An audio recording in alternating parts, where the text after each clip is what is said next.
Olá, boa noite. Está no ar o programa Canal Aberto aqui na PUC TV, canal 24, na NET canal 22, na Vivo TV, na Sky HD e também na Claro TV. Vamos falar sobre política, vamos falar sobre a situação do desemprego no estado de Goiás e no Brasil. Vamos conversar sobre vários assuntos aqui no nosso programa. Hoje nós convidamos o presidente da AGEAB, Luiz Estival, que mais uma vez nos dá a honra aqui com a sua presença. Boa noite, Luiz, é um prazer recebê-lo aqui. Boa noite, João. Boa noite a todos os telespectadores, o Luiz Saércio. É um prazer muito grande, João Silvestre, estar aqui mais uma vez no canal aberto, na PUC TV, aqui no seu programa, que é um programa que leva a informação em tempo e a hora a todos os goianos. Boa noite a todos. Boa noite, o prazer é nosso. Ulisses Saércio, boa noite, Ulisses. Boa noite, João Silvestre. Boa noite especial para os nossos telespectadores aqui na PUC TV e também para o nosso entrevistado, Luiz Estival. Pois é, vamos abrir o programa falando de uma notícia ruim, né, Ulisses? Em primeira mão aí nós falamos, aconteceu agora à tarde uma chacina, vamos dizer assim, também lá no Japão, né? Um cidadão entrou lá no Centro de Deficientes. Centro Deficiente, acabou matando 18 pessoas, né, Ulisses? 19 pessoas e ferindo 45 pessoas. 45. Onde nós vamos parar com esse ser humano, com essa violência desse jeito? Parece que é uma cópia. Alguém faz uma coisa errada e aí o outro vem e quer fazer da mesma coisa. Parece que é alguma coisa que atrai essas pessoas do mal, né? É a violência no tempo das redes sociais, ou seja, se replica também, da mesma forma que as notícias se replicam numa violência, às vezes até estratosférica, sem controle, a criminalidade ela se espelha nesses posts, às vezes nessas mensagens, às vezes também nesses próprios exemplos da barbaridade. É um exemplo ruim, tem sempre alguém querendo fazer, agora não justifica uma pessoa assassinar 20, 30, 40, 80 pessoas inocentes, de repente chega lá, vão matando como se fosse qualquer... Nem animais, hoje, as pessoas pensam duas vezes para quando atropelam um animal, um cachorro, um gato na rua, há aquele sentimento de proteção da vida, infelizmente estamos caminhando para isso. Mas vamos falar de coisa boa, vamos falar da AGEAB, né? Vamos falar de casa própria, vamos falar dos programas que tem aí para poder beneficiar as famílias. A AGEAB está tendo algum programa, está conseguindo verba para esses programas de governo? Bom, hoje a Agência Goiana de Habitação tem feito um trabalho diferenciado em todo o estado de Goiás. Ela tem trabalhado muito na consolidação e execução dos programas habitacionais do nosso estado. O governador tem sido determinado e hoje Goiás foi o estado que mais contratou unidades do programa Minha Casa Minha Vida, graças aos recursos do cheque Mais Moradia através da AGEAB, que aqui houve a unificação dos programas. Então isso tem feito a diferença não só aqui em Goiânia, mas nos municípios goianos. Então nós temos obras aí, são milhares de casas construídas, milhares de casas entregues às pessoas que enquadram dentro do programa. Então não só a construção de casas, João, nós temos também a parceria direta, que é construção, os convênios com os municípios, no qual a AGEAB entra com o cheque Mais Moradia no valor de R$20 mil, onde as prefeituras entram com a mão de obra. Tem o programa Cheque Reforma, que atende aí as famílias nas reformas de suas casas, que é no valor de até R$3 mil. Também o cheque comunitário, que além de atender os municípios, também atende as entidades, que é até no valor de construção, é até R$191 mil de material e R$60 mil para a reforma. E o programa Casa Legal, entrega de escrituras, né? Então esses programas têm se consolidado. São quantos programas ao todo?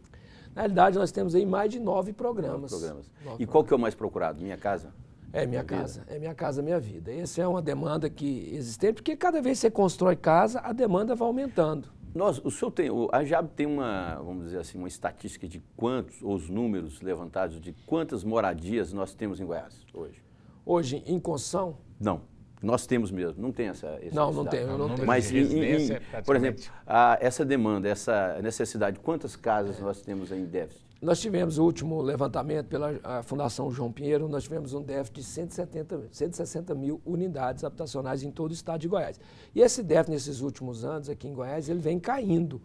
Então, é um ponto positivo, ele vem caindo esse déficit, graças à execução das políticas habitacionais desenvolvidas aqui no nosso estado. Então isso, e a consolidação dessas parcerias, Ulisses. Eu vejo que Goiás tem feito a diferença, porque com cheque, um crédito ortogado de ICMS, um mecanismo inteligente, que você, de forma desburocratizada, você consegue atender com rapidez os beneficiários, agilizar os convênios e intensificar as ações em todo o estado de Goiás, dentro de um planejamento, dentro da execução orçamentária, financeira e buscando um planejamento com os municípios na execução desses programas. Presidente, então, época de crise, todo mundo fala em crise, não há uma pessoa, uma viva alma no Brasil que fala de crise. Até o grande empresário, a pessoa que consome pouco, da classe E, reclama da falta de recursos. E de onde a GEAB tira esses recursos para fazer esses novos programas, ou seja, para trabalhar e implementar essas ações dos novos programas desenvolvidos pela própria agência? Primeiro, Luiz, nós temos a sensibilidade do nosso governador.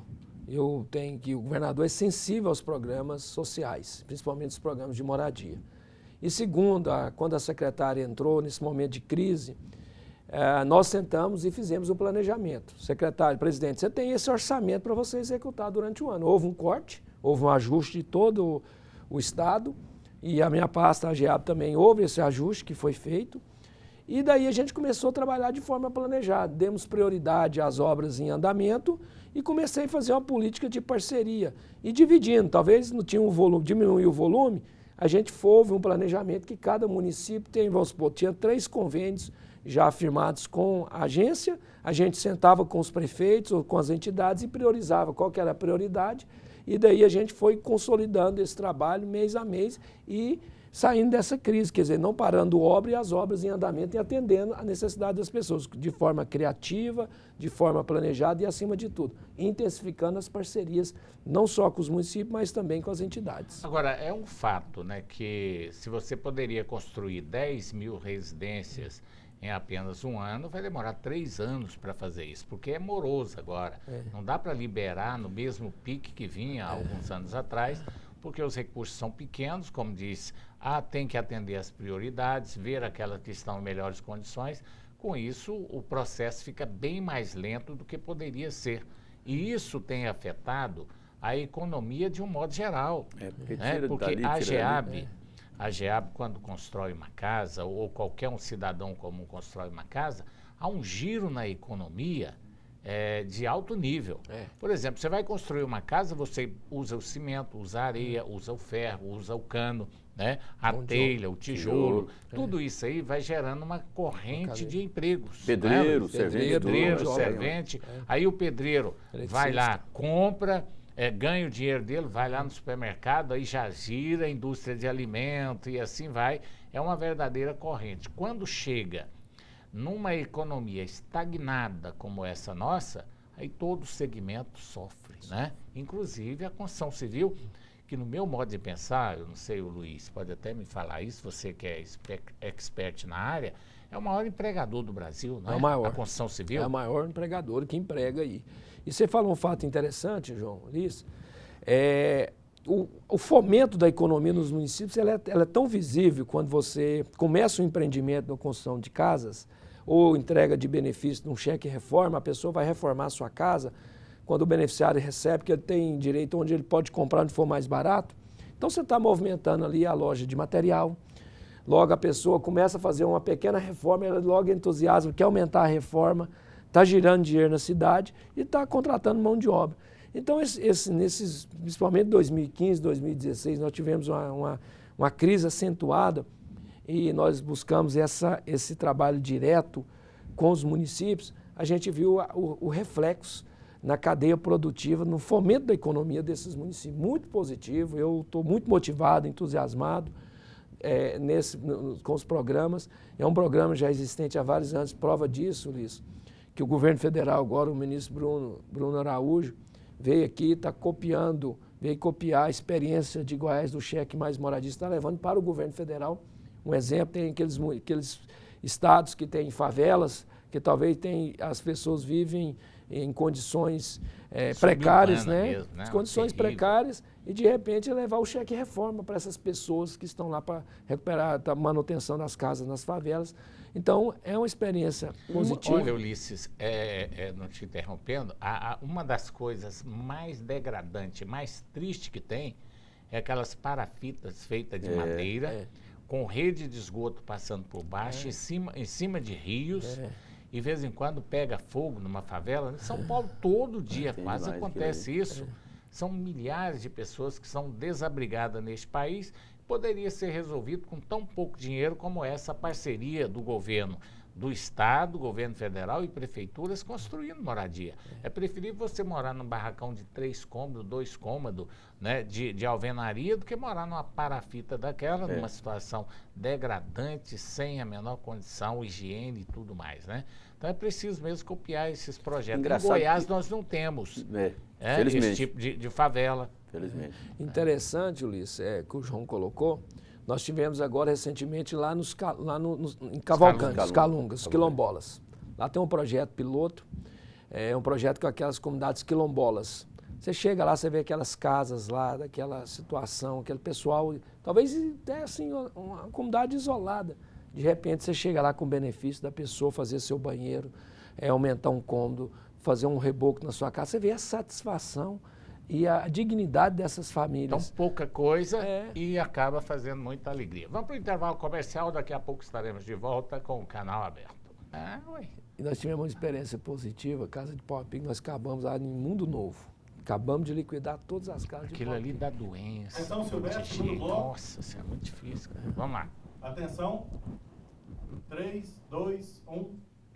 Estamos de volta com o programa Canal Aberto. Estamos conversando com o Luiz Estival, ele que é o presidente da AGEAP.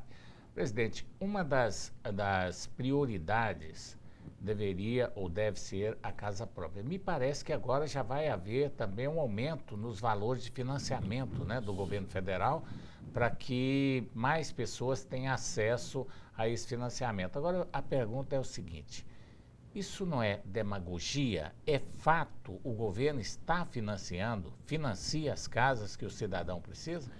O governo, nesses últimos anos, principalmente o governo federal, ele entendeu, enxergou que, além de você estar atendendo uma demanda reprimida, que vinha anos e anos reprimida a questão de moradia, e viu o resultado positivo, não só do benefício social, mas a movimentação da economia, gerando emprego, gerando renda e um combustível para a economia.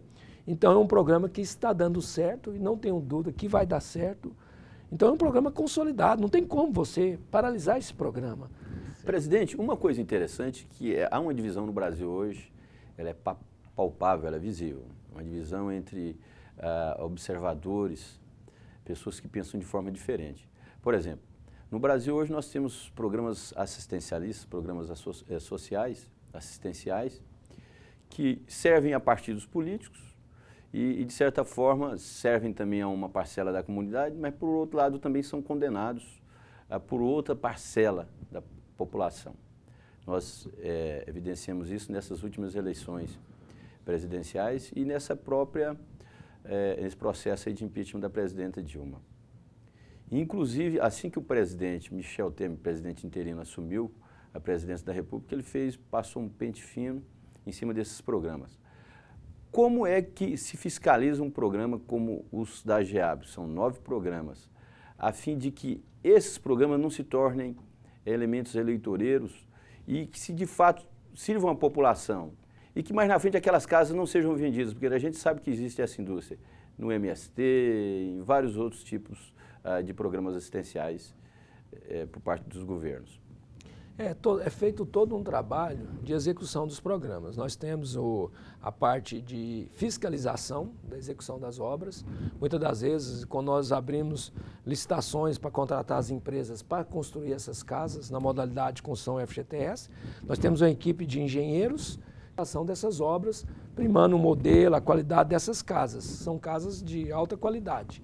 Então, a fiscalização. Nós não liberamos novas etapas de recurso, enquanto a equipe técnica de engenheiros próprios da AGEAP, que não tem nenhuma dependência com a empresa, não tem nenhuma ligação, é do quadro técnico nossos concursados, vão fazer a fiscalização e liberar novas etapas. Agora, eu quero só fazer aqui uma denúncia. Isso é uma denúncia séria, viu, Ulisses? Existem, principalmente aqui em Goiânia, alguns cidadãos que formam associações, principalmente em local onde já existe residências do Minha Casa Minha Vida, e cobram uma taxa dos associados, prometendo que a próxima etapa eles vão ser escolhidos. Isso é do seu conhecimento, Isso né? é bem colocado, viu, João? E eu quero entrar nisso, Luiz, porque é estritamente proibida a venda e comercialização de casas. Ou seja, o programa Casa é para quem se inscreveu. Quem se inscreveu. E se aquele inscrito, aquele beneficiário ganhou a casa e vendeu, nós temos a ouvidoria, nós recebemos essas denúncias, tem a equipe do social que faz essa fiscalização nos empreendimentos após a entrega das casas, e qualquer indício de venda nós entramos com a desapropriação dessas casas. E passa para alguém que já está no Já programa. passa para alguém. Só que talvez nós estamos esbarrando muito na questão da legislação, talvez a questão do judiciário fique um pouco amoroso, mas a gente precisa de avançar. Mas acontece isso? Acontece. Acontece. Já trocamos muito, já tocamos muitas casas. E outra situação, João, é com relação a isso. Primeiro, os programas nossos, não é cobrado nada de taxa. Nós não admitimos cobrança alguma. É proibido cobrança. É um programa gratuito, é um programa de governo.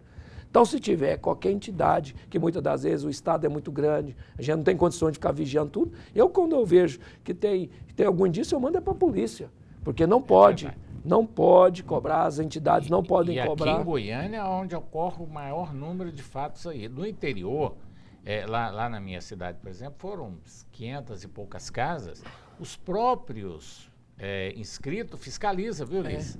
Eles veem alguém lá que, não, fulano de tal tem fazenda, fulano de tal é dono de supermercado, aconteceu um fato como esse lá, e aí a pressão é tão grande que a própria prefeitura toma as providências e tira a pessoa lá. Porque todas as vezes, João, que vai ser construído um empreendimento, tem um conselho. A GEAB monta um conselho junto com a Caixa Econômica, um conselho dos próprios beneficiários que vão ajudar a administrar. Uma coisa é clara, quem participa desses programas paga pela casa. Paga pela casa. Paga Porque Mas é tem muito ideia... pouquinho, viu? Isso é R$80, Mas paga. 70 reais, é uma paga. taxa mínima. Pra Todo morrer. mundo quer uma casa daquela, né? E as pessoas, os mal intencionados, vão lá, pegam a casa, vende 10, 15 mil reais, embolsa o dinheiro e deixa a bomba lá, né? E quem compra, perde. Perde. Geralmente quem compra, perde, e quem vende, perde também. Perde também. Aí que vai outra pessoa entrar. Mas sempre vai haver esse tipo de irregularidade que não é da alçada do governo, que é feita ali no paralelo e complica. Agora, essa situação hoje em Goiás, por exemplo, está havendo financiamento também. A GEAB só cuida desse programa de governo. De faixa. Agora, fora desse programa, o governo tem investido também nessa área de financiamento em Goiás? Está tendo investimentos? Não? Tem. Agora o governo está abrindo os créditos aí para a questão do financiamento dessas casas. Tá abrindo Aí já é para o poder aquisitivo mais maior, alto. Já é fora da GEAB. Isso já não entra a GEAB nisso. Já é mais uma relação direta com a Caixa Econômica. A GEAB hoje beneficia qual a situação financeira? Até quantos salários mínimos que a pessoa tem? Nós trabalhamos quem ganha até R$ 1.800. O público nosso alvo é essas pessoas de interesse social que ganham até R$ 1.800. Mas o programinha Casa Minha Vida, ele atinge até um patamar bem maior, né? Não, da faixa 1, que é faixa 1 que a gente pega essas pessoas que enquadram, Que a GEAB pega... que é de até Faixa 1.800. Faixa 1. Nós Acima disso aí já Mas não. o programa em nível nacional pega até... Aí tem outras modalidades. Um exemplo, você tem a modalidade do FGTS, que também é Minha Casa Minha Vida, dentro desses programas que nós temos, que pega acima de quem ganha acima de R$ 1.800, que vai pagar uma parcela maior também, que tem também participação nossa, mas é muito Eu vi um pequeno. empréstimo de 3 milhões, pode chegar até 3 milhões, não? Pode, em casos Pode, especiais. Né? mas essa é uma coisa de caixa com o beneficiário de caixa. A GEAB não entra muito nessa. Esse valor que você disse aí, um determinado valor, ou seja, casa para um público já de um Mais poder diferenciado, aquisitivo bem, maior, né? De poder a aquisitivo. casa nova, o governo financia até 80%, o cidadão tem que entrar com 20%, e o imóvel usado, o cidadão tem que entrar com 30% e o governo financia 70%. Se não me engano, é isso, né? Mesmo. Então, essa é a situação hoje da casa. Agora, essa crise econômica, você acha que a construção civil pode ajudar o Brasil, ajuda o Brasil a sair dessa situação? Então, como pode ajudar, como está ajudando. Eu acho que a construção civil ela tem um alcance muito grande, uma cadeia muito forte aí, tanto na geração de emprego, tanto na comercialização de materiais. E então a gente vê que o próprio programa, quando foi criado, o programa Minha Casa Minha Vida, ele foi criado justamente para impulsionar a nossa economia. O senhor é presidente da AGEB desde quando? Eu assumi em 2014. 2014. Antes era o Marcos Abrão. Marcos Abrão. Nesse período que o senhor assumiu, o senhor viu uma queda brusca em relação, ou seja, a experiência do senhor como gestor na construção dessas moradias? Eu quero para o telespectador ter uma noção de quanto que caiu com essa crise aí, essas construções, 30%, 40%? Com a crise, nós podemos dizer que caímos uns 30% das contratações nossas aqui no Estado. A sorte nossa, Ulisses, é porque em 2014, 2013, 2014, foi o Estado que mais contratou unidades habitacionais do programa. Então, nós tivemos um banco de estoque muito grande que tem superado essa crise. E da forma também que aqui o Estado de Goiás é diferenciado, porque nós temos o programa Cheque Mais Moradia, que outros estados não têm, porque os outros estados estão passando por uma crise e talvez está com uma certa dificuldade que eu estou encontrando com os outros secretários, que eu sou vice-presidente nacional da Associação Brasileira de Coabs, então eu tenho recebido constantemente a visita de outros estados, de outros secretários aqui no estado, vindo copiar o projeto do Cheque Mais Moradia, porque muitas das vezes o recurso sumiu. E como nós temos o Cheque Mais Moradia, então isso tem feito a diferença. Esse é com recurso só do governo? Só do governo do Estado. Aí fica mais... Só do governo do Estado. Depende do governo federal. Isso é importante, porque o governo federal, do jeito que a coisa está lá, dinheiro para vir para cá está difícil. Agora, eu pergunto para vocês aí, o Michel Temer praticamente tem 2 meses de governo. Não deu tempo do Michel colocar a casa em ordem. Mas as primeiras medidas anunciadas, a maneira dele governar, você acha que ele está no caminho certo, Luiz? Eu acho que está no caminho certo, eu acho que a economia estava em pânico, o povo brasileiro. Você ia no supermercado de manhã, você encontrava o preço das mercadorias, um preço. Você ia à tarde, já estava o outro preço. Então estava já aquela expectativa de voltar a 86, aquela infração cruzada, aquela coisa descontrolada. Então estava meio arriscado. A gasolina hoje em Goiânia está R$ 3,57, hein? Já teve a 3,80. 3,80, quase R$ 4 reais a gasolina. Não, a 3,19 você já compra da no periferia. Interior. Não, Goiânia, saiu de Goiânia já compra. 3,19. Fazer um comercial aí. Em Goianira está 3,19 em vários postos de gasolina. Como exemplo, nós temos o dólar, você viu? Caiu quase 50, então, quase 50 centavos no dólar. Eu vejo que o presidente ele assumiu num momento de turbulência muito grande, uma fase de transição, mas eu acho que deu uma acalmada, a economia a gente tem sentido que está assim, um pouco calmo. Então acho que tem tomado as medidas certas, eu acho que a gente torce para dar certo, porque o povo brasileiro espera isso muito, porque é muito importante isso, essa estabilidade nossa, porque foi uma coisa que foi conquistada aí há vários anos, com uma conquista muito grande, que nós não podemos perder esse legado que nós temos. Então, eu acho que... Verdade. Ulisses, você acha que está no caminho certo? Eu creio que... Eu tentaria ser um pouco mais isento em relação a essa análise, mas pouco de água na churrasqueira? Aí ele ainda fala em aumentar impostos. Henrique Meirelles disse hoje que pode aumentar impostos pontuais. É preocupante isso. Tá certo. Vou para o intervalo comercial, mas daqui a pouco eu vou fazer uma afirmação aqui que tem gente capaz que vai até discordar. Eu acho que muita gente vai discordar comigo. Daqui a pouco, depois do intervalo comercial.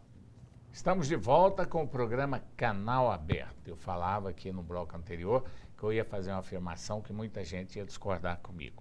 A situação do país hoje ela é muito complicada do ponto de vista financeiro. Ninguém vai fazer milagre no Brasil, não tem onde buscar dinheiro, o Brasil não ganha na loteria, não tem como ganhar na loteria, o Brasil precisa de arrecadar. Hoje, sinceramente, com a experiência que eu tenho, com a vivência que eu tenho de jornalismo, mais de 30 anos trabalhando nessa área, eu acho que a única situação que pode salvar a economia brasileira hoje é a volta da CPMF. Aí você fala, você é a favor? Eu não sou a favor da CPMF. Mas é o remédio para curar essa ferida que nós temos no país hoje.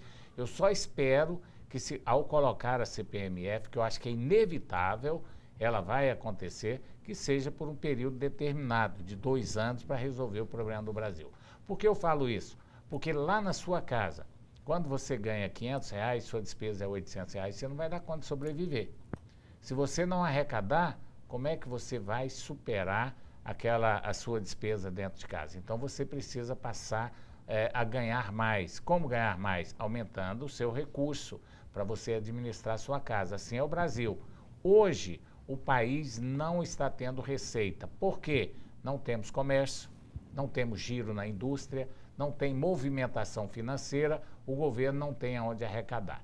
A CPMF vai resolver o problema de caixa do governo, o governo, então, pode fazer com que a economia vai girar.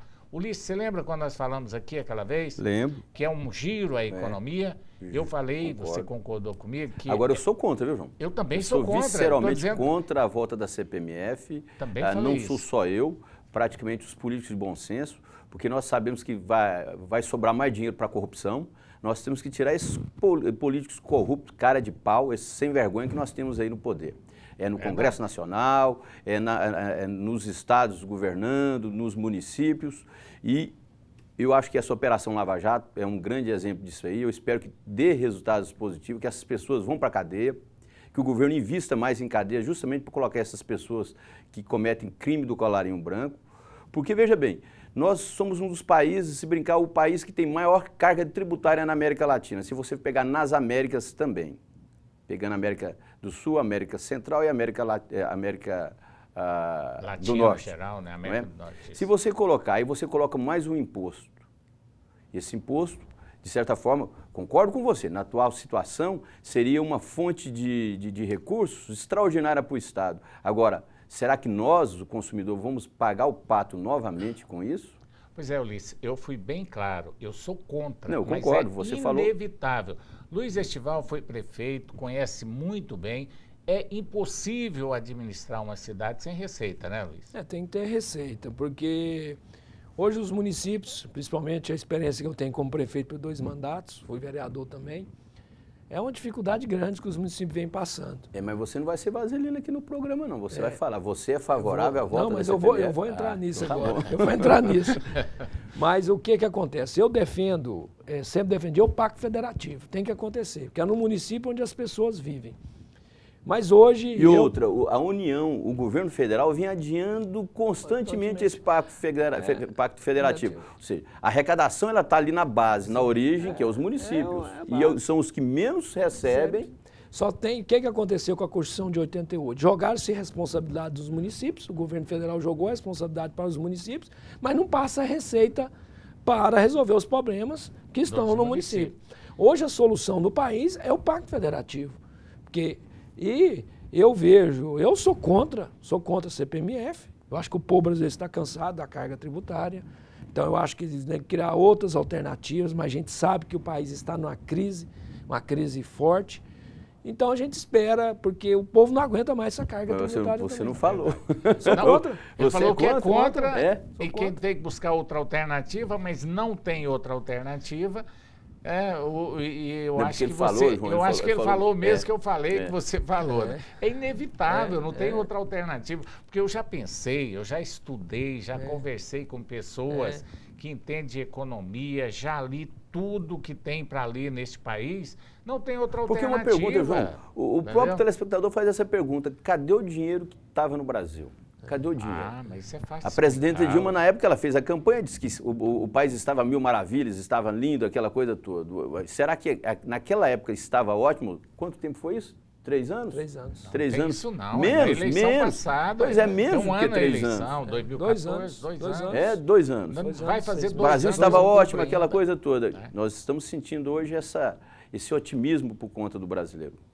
Essa história, Luiz, que a gente vê, o Luiz Estival, até concordo que o Luiz é político, e posicionar sobre determinados assuntos para político não é bom, entendeu? Eu acho que nem o governador vai posicionar e tudo, mas todo mundo sabe que quem paga o pato é o povo, quem paga as despesas do governo é o povo. O Pacto Federativo é o sonho da maioria dos prefeitos, das prefeituras. Só que eles não querem só um pacto, eles querem que a receita aumenta. Por isso que não sai o Pacto Federativo. Porque fazer um pacto federativo e lá em Nova Veneza, quanto que é? 0,6. 0,6 lá, 0,6, né? 0,6. Aí fazer o pacto federativo e continuar com 0,6 não vai resolver nada. não, tem Tem O que próprio- passar pelo menos uma para coisa interessante, João, que nós- 0,8, 0,9. aí, Nós né? vivemos uma realidade no Brasil que é o seguinte: nós elegemos péssimos gestores públicos, aqueles administradores que não deviam estar aqui, nenhum país do mundo, porque são ruins mesmo, às vezes por carisma, não sei. O próprio Henrique Meirelles anunciou, falou, deu entrevista e falou: ó, a União não vai cobrir o déficit dos municípios, dos estados. Porque é aquela coisa, os governantes, tem governantes aí que não fizeram a sua lição de casa. Eu vou pegar um exemplo: Rio de Janeiro não fez a lição de casa, aí depois, porque tem as Olimpíadas aí, e vai dar uma certa visibilidade, colocar o Brasil na prateleira, então começa a exigir da União recursos para tentar fazer aquelas obras que eles não conseguiram fazer, que o governo não conseguiu fazer a tempo, e nem quando ele se propôs a fazer aquilo ali. Isso é o quê? De certa forma, é uma chantagem ao governo federal também. Com certeza. Que dessa forma nunca vai Com cumprir certeza. esse pacto federativo Com certeza. que os municípios querem. Com certeza. Ulisses, você sabe, eu falei aqui várias vezes que eu fui contra a Copa do Mundo e Goiás entrar na Copa do Mundo aqui. Eu fui totalmente contra. Graças a Deus não teve aqui, né? Para que serviu a Copa do Mundo? Para desmoralizar o futebol brasileiro. Hoje nós somos piada no mundo inteiro. 7-1 para a Alemanha. Nosso futebol ficou desmoralizado, endividados, Cheio de vários corrupção. gigantes. Foi preso, né? inclusive, o presidente da CBF na época, Fizeram José Maria mais Marins. corrupção. O bom que foi alguns presos, né, que estão presos Continua lá. preso até hoje, né? Agora fizeram as Olimpíadas, endividou o Rio de Janeiro, o governo federal pôs muito dinheiro lá, porque tem uma história de iniciativa privada, isso é para inglês ver. Entra um pouquinho de dinheiro da iniciativa privada, a maioria sai dos cofres públicos. João, e mas- já está desmoralizado o Mas Brasil. essas obras que foram feitas, estão sendo feitas no Rio de Janeiro, vai ficar lá no Rio de Janeiro, não vai ficar aqui em Goiás. Ou seja, por isso que eu digo, a União, ela tem que ser igualitária, ela tem que trabalhar com equidade de todos os estados. Ela não pode favorecer nenhum estado sobre esse argumento de que nós estamos fazendo as Olimpíadas, aquela coisa toda. E eu senti que essa declaração do ministro da Fazenda, Henrique Meirelles, foi nesse sentido, que o governo federal não tem obrigação de acudir aqueles gestores que não tiveram condições de serem eficientes nas suas gestões, nas suas administrações. E hoje, Ulisses e João, nós vivemos uma nova era. A era dos gestores. Quem tem uma boa gestão consegue administrar seu município ou estado. Eu quero citar como exemplo, e eu quero aqui fazer uma referência ao trabalho do governador Marconi, quando ele fez o ajuste que deveria ser feito, porque nós já estávamos pensando lá na frente. Hoje você vê o estado do Rio de Janeiro está quebrado. Você vê o estado do Rio Grande do Sul não está dando conta de pagar aposentado. Grande do Você Sul imagina. também.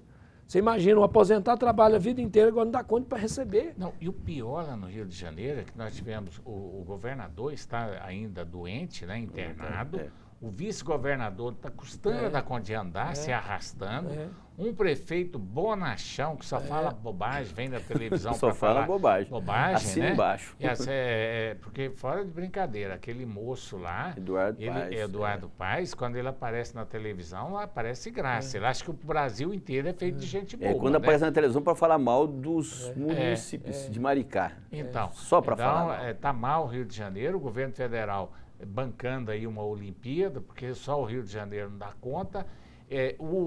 A Vila Olímpica virou piadas.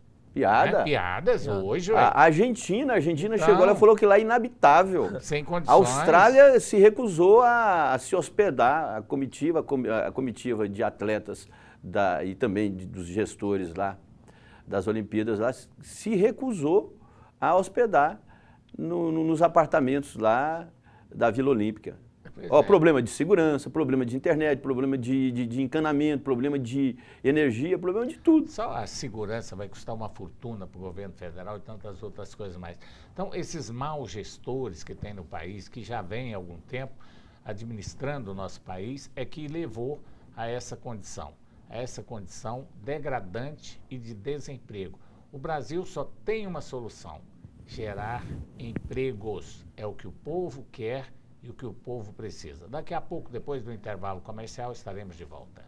Estamos de volta com o programa Canal Aberto. Estamos em ano de eleição 2016. acontecem as eleições municipais, vários candidatos a prefeito, principalmente aqui em Goiânia, né, Ulisses? Parece que continua firme, 8 candidatos pelo menos, né? 8 candidatos. Vamos relembrar aqui o nome dos candidatos, até para que o eleitor tome conhecimento de quem são. Nós temos o delegado Valdir, Giuseppe Vec, Vanderlan Cardoso, Adriana Costa, Francisco Júnior, Alexandre Magalhães e aquele moço... Flávio Sofiati. Fábio Sofiati. E não pode esquecer não, hein? O delegado, não, Major Araújo, disse que é candidato e o partido deu sinal verde para ele, é candidatíssimo à Prefeitura de Goiânia. E parece que ele estava fazendo uma composição, não sei se com Vanderlan. Não, eu conversei não, com ele. Não fez, não. Bom, conversei então, com ele a semana passada, ele disse Major que é candidatíssimo. Araújo, então vamos colocar aqui Major Araújo. Quem desiste, será que vai ter desistência ou não? Luiz Bittencourt, esquecemos do Luiz Bittencourt também. Não, Luiz Bittencourt é mesmo, rapaz. Luiz Bittencourt do PTB. Nosso amigo veio Adriana, aqui também, nós falamos também. Tanta gente, a Adriana já foi. Já tivemos aí a convenção do PT.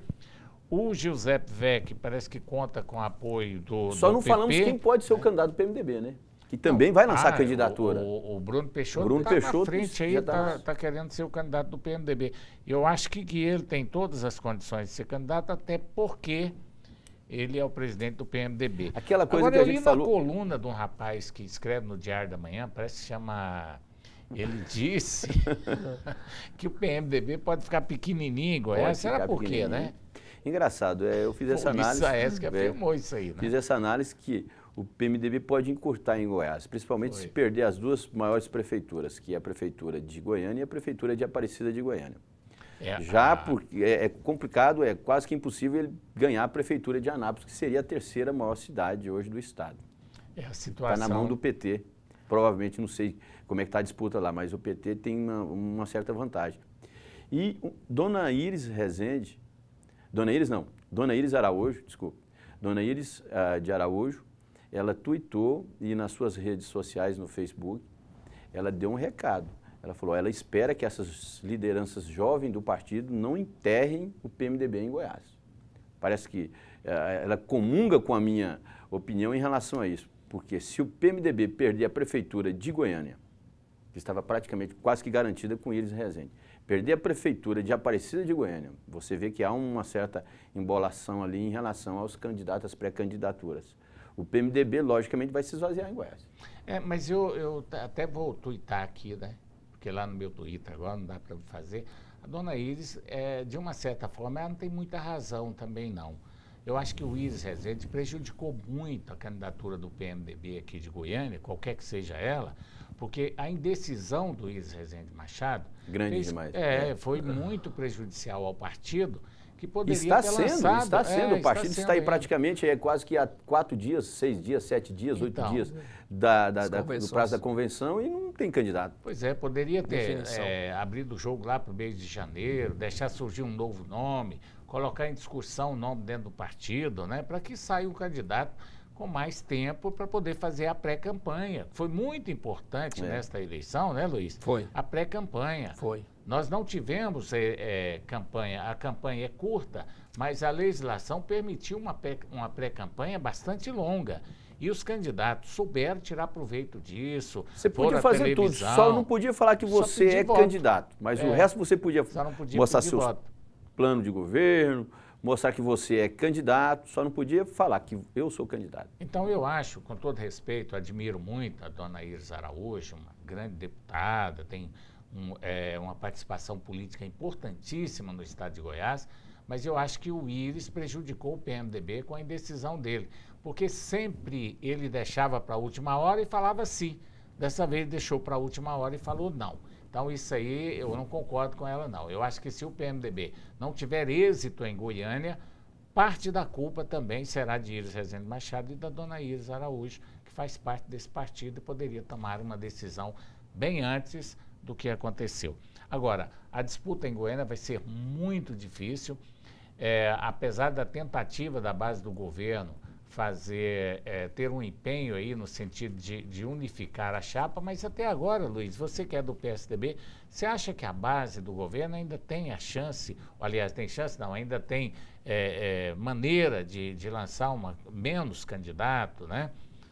Está sendo construído, está tendo um esforço muito grande por parte da base do governo, da unificação dos candidatos na eleição de Goiânia, e tem que unir as forças, porque você vai dividida para uma eleição, já é uma eleição de pouco espaço de tempo, uma eleição curta. Curtíssima. Então, a eleição esse ano é diferente, porque o eleitor, a gente não sabe qual vai ser o comportamento do eleitor. Porque vai ser um comportamento assim, ele é meio misterioso por enquanto, né? Você não sabe, depois dessas manifestações, desse tira Dilma, aquela coisa, o que o eleitor vai fazer. Ainda tem o comportamento dele. Ulisses de Souza, líder comunitário, esteve conosco aqui no programa passado, foi entrevistado, ele falou que o povo está furioso, né, Ulisses?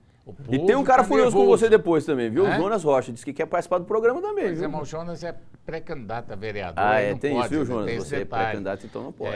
Por isso nós não o chamamos, porque se nós fosse chamar todos os pré-candidatos a vereador, seria complicado. Nosso abraço a ele. Então acontece o seguinte, Ulisses de Souza, ele falou que o eleitorado está bravo, está nervoso, né? E eu concordo com ele, porque a própria pesquisa, SERPES, quando falava na espontânea, 70 e tantos % do eleitorado não tinha nenhuma definição, né? Então, esse pessoal está ainda totalmente alheio às eleições. Isso é normal, né, Luiz? A espontânea sempre foi assim, Sempre foi assim. A estimulada que é mais envolve mais, né? Então, é um comportamento que eu acho que é uma eleição que vai ser uma eleição diferente, que eu acho que quem vai ganhar, quem vai souber assim, fazer essa interpretação desse processo, é uma eleição que financiamento de recursos também não está fácil, a gente está vendo aí as dificuldades que está tendo. Então vai ser uma eleição que o corpo a corpo mesmo. Eu acho que quem andar mais, quem fazer visita, quem tiver mais essa... mais simpatizante, aglutinar mais. E vai ser uma eleição complicada, sabe por quê? Porque a Justiça Eleitoral vai ter que trabalhar demais. O que vai ter de denúncia aí de prováveis, não sei se vai ter Caixa 2. Sempre teve. É coisa complicada. Caixa 2 faz parte das eleições, sempre teve. Eu acho que dessa vez está mais perigoso, é crime, mais fiscalizado. O Ministério Público sempre fiscalizou, a Justiça Eleitoral fiscalizou, mas agora tem mecanismo aí que não é brincadeira, né? São câmeras de televisão, os adversários, celular, caneta, tem até botão, né, de camisa. Tá difícil agora. A indústria da espionagem está aí em alta. Mas sempre tem aquele jeitinho, as pessoas sempre dão um jeitinho. Mas, como nós já falamos aqui, é bem provável que candidatos ganhem e não leva, né, Luiz? Não leva. E a Justiça promete que esse ano ela vai ser mais rápida ainda do que nos outros anos. Agora, o fator de encurtar a campanha, você que já participou de 2 ou 3, se não me engano? 3 campanhas. 3 campanhas. O tempo mais curto agora, ele beneficia quem? O candidato já mais conhecido? Com certeza, o candidato mais conhecido, ele ganha com isso. Porque aí também aquele candidato que veio fazendo, um pré-candidato veio fazendo um trabalho na pré-campanha, presente, trabalhando. Talvez quem ficou esperando as definições, sai prejudicado nesse processo. Cozinhando galo, né, na expressão popular. Sai prejudicado nesse processo.